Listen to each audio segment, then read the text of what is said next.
ఈ నెల 8వ తేదీన అంతర్జాతీయ మహిళా దినోత్సవాన్ని పురస్కరించుకొని ఆంధ్రప్రదేశ్ అసెంబ్లీలో ఒక ప్రత్యేక సెషన్ నిర్వహించాలి అని చెప్పి సిపిఐ కమ్యూనిస్ట్ పార్టీ ఆఫ్ ఇండియా స్టేట్ సెక్రటరీ శ్రీనివాసరావు గారు ఆంధ్రప్రదేశ్ ఉప ముఖ్యమంత్రికి ఒక లేఖ రాశారు.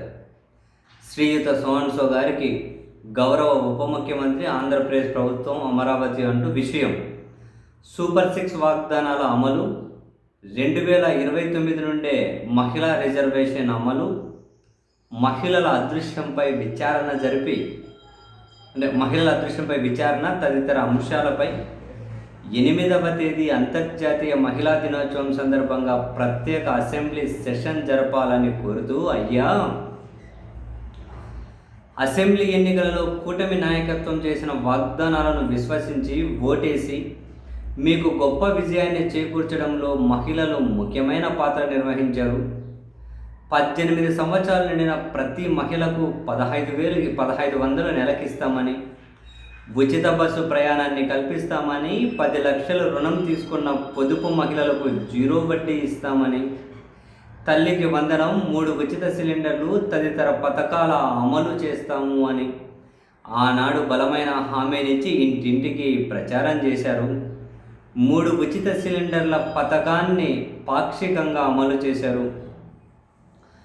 మహిళలు డబ్బు చెల్లించకుండా 3 సిలిండర్లు ఉచితంగా ఇవ్వాలని ఆకాంక్షిస్తున్నారు. మిగిలిన వాగ్దానాలు ఇంతవరకు అమలు చేయలేదు. మహిళలు వాటి అమలు కోసం ఆవేదనతో ఎదురు చూస్తున్నారు. మార్చి 8 అంతర్జాతీయ మహిళా దినోత్సవం సందర్భంగా వీటిని అమలు చేస్తూ ప్రకటన చేయాలని కోరుతున్నాను. చట్టసభల్లో మహిళల రిజర్వేషన్ బిల్లును పార్లమెంటు ఆమోదించింది, కానీ దాని అమలుకు ఎలాంటి చర్యలు తీసుకోలేదు. 2029 ఎన్నికల నుండే దాన్ని అమలు చేయాలని ఎన్డీఏ కూటమిలో ముఖ్య భాగస్వాములుగా ఉన్న మీరు పలుకుబడిని ఉపయోగించాలి అని కోరుతున్నాను. 2023 జూలైలో రాష్ట్రంలో 30,000 మంది మహిళలు అదృశ్యమయ్యారన్న సంచలనమైన వార్తను మీరు బయటపెట్టారు.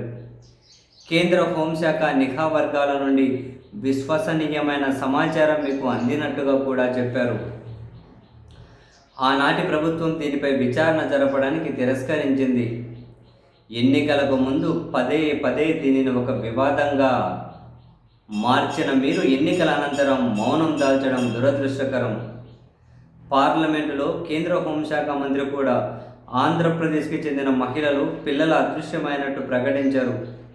కనీసం విచారణ జరపలేదు, వాస్తవాలు వెల్లడించలేదు.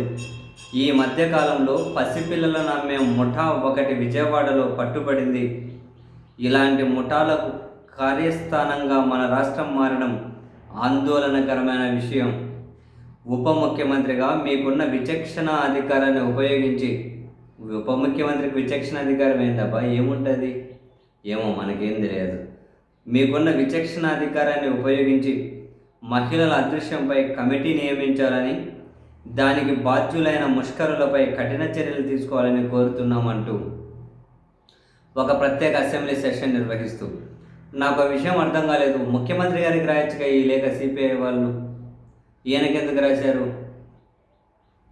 జనరల్గా ప్రత్యేక సెషన్ నిర్వహించాలి అని వాళ్ళకి రాయొచ్చుగా. ప్రత్యేక సెషన్ నిర్వహిస్తే దాంట్లో పాల్గొని ఆయన ప్రసంగించేది ఉంటుందా? ఏవైనా కనుక మంచి డేటా, మంచి విషయ పరిజ్ఞానంతో మాట్లాడేది ఉంటుందా? ఏమో, మరి తెలియదు. వీళ్ళైతే లేఖ రాశారు ఆయనకు, మరి ఆయన స్పందిస్తారో లేదో ఆయనకు తెలియాలి, లేఖ రాసిన వాళ్ళకి తెలియాలి, మనకేం తెలుసు.